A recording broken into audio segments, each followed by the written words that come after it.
আসসালামু আলাইকুম প্রিয় শিক্ষার্থীরা, স্কুল কলেজ অনির্দিষ্টকালের জন্য স্থগিত ঘোষণা করা হয়েছে।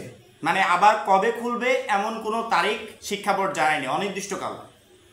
সকালবেলা থেকে, আজকে সকাল থেকে বিশেষ করে কালকে রাত্রে যেই অবস্থা হয়েছে সারা বাংলাদেশের, আমাদের যে ইউনিভার্সিটিগুলো আছে যারা কোটা আন্দোলনে অংশগ্রহণ করেছিল তাদের যেই অবস্থা হয়েছে, আমরা রাতভর কিন্তু নিউজগুলো দেখেছি।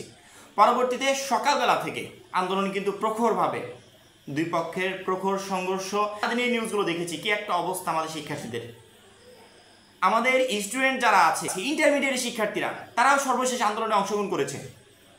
এমন পরিস্থিতি যেখানে আমাদের শিক্ষার্থীদের অবস্থায় এত করুণ, আমাদের যারা শিক্ষার্থীরা আছে তাদেরও এমন অবস্থা, যে কেউ দেখে আন্দোলনে অংশগ্রহণ করবে, এটা কিন্তু স্বাভাবিক। পরবর্তীতে তারই পরিপ্রেক্ষিতে ঘোষণা আসছে যে সারা বাংলাদেশের স্কুল কলেজ অনির্দিষ্টকালের জন্য স্থগিত ঘোষণা করা হয়েছে। সেই সাথে আমরা আপডেটের অপেক্ষায় ছিলাম যে এইচএসসি 24 পরীক্ষা, আমাদের বৃহস্পতিবার একটা পরীক্ষা আছে, এই পরীক্ষা নিয়েও কোনো আপডেট আসবে। ফাইনালি আমরা আপডেট পেলাম, এইচএসসি 24 পরীক্ষা বৃহস্পতিবার যেটা হওয়ার কথা ছিল সেটাও স্থগিত ঘোষণা করা হয়েছে। পরবর্তী পরীক্ষাগুলো নিয়ে সিদ্ধান্ত খুব শীঘ্রই আসবে।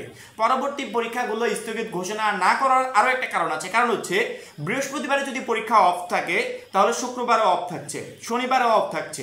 শিক্ষা বোর্ড অ্যানালাইসিস করবে যে পরিস্থিতিটা আসলে কেমন হচ্ছে। যদি এর পরবর্তীতে স্বাভাবিক হয় তাহলে আমাদের রুটিন মাফিক অন্যান্য পরীক্ষাগুলো হবে, যদি স্বাভাবিক না হয় তাহলে অন্যান্য পরীক্ষাগুলো স্থগিত ঘোষণা হবে। তবে শিক্ষা বোর্ড এই বিষয়ে কোনো ক্লিয়ার তথ্য দেয়নি। আমরা কিন্তু সাধারণতভাবে এটা বুঝতে পারছি যে আমাদের যারা শিক্ষার্থীরা আছে তারা কিন্তু তাদের সবকিছু দিয়ে আন্দোলন করছে শুধুমাত্র একটা অধিকার আদায়ের জন্য, এবং এই অধিকার আদায় না হওয়া পর্যন্ত কিন্তু এই শিক্ষার্থীরা থামবে না। তারা কিন্তু তাদের আন্দোলন চালিয়ে দেবে। কারণ কি, যেখানে আমাদের রক্ত ঝরেছে সেখানে কিন্তু আর থামাথামের কোনো প্রশ্নই আসে না। এবং এই কোটা নিয়ে সাধারণত আমি দেখেছি যে বিশেষ করে তেমন কেউ মুখ খুলছে না, মানে তেমন কেউ বড় মহলের যারা এডুকেশন সাইডের সাথে যুক্ত আছে সবাই কিন্তু সেইভাবে কেউ অ্যানাউন্স করছে না। তবে দুপুরের পর থেকে যে বিষয়টা খেয়াল করলাম যে আস্তে আস্তে দেখলাম সবাই এগিয়ে আসছে। ঢাকা ইউনিভার্সিটির যারা প্রাক্তন শিক্ষার্থী, যারা বিভিন্ন এডুকেশন সাইডের সাথে যুক্ত আছে, তারাও কিন্তু আস্তে আস্তে এগিয়ে আসছে। সেক্ষেত্রে আন্দোলনটা আস্তে আস্তে যে অন্যরকম একটা রূপ নিচ্ছে আমরা কিন্তু দেখতেই পাচ্ছি। এবং তারই পরিপ্রেক্ষিতে সারা বাংলাদেশে স্কুল কলেজ বন্ধ ঘোষণা করা হয়েছে। সর্বশেষ এইচএসসি 24 পরীক্ষা স্থগিত ঘোষণা করা হয়েছে। এবং শিক্ষার্থীদের যদি প্রশ্ন থাকে যে এইচএসসি 24 পরীক্ষা পরবর্তীগুলো হবে কিনা, সেক্ষেত্রে আমার একটাই উত্তর, সেটা হচ্ছে শিক্ষা বোর্ড দেখেছে যে বৃহস্পতিবার এমনিতে বন্ধ করে দিলে শুক্র শনি বন্ধ থাকছে, সামনের 3টা দিন এমনিতে বন্ধ থাকছে।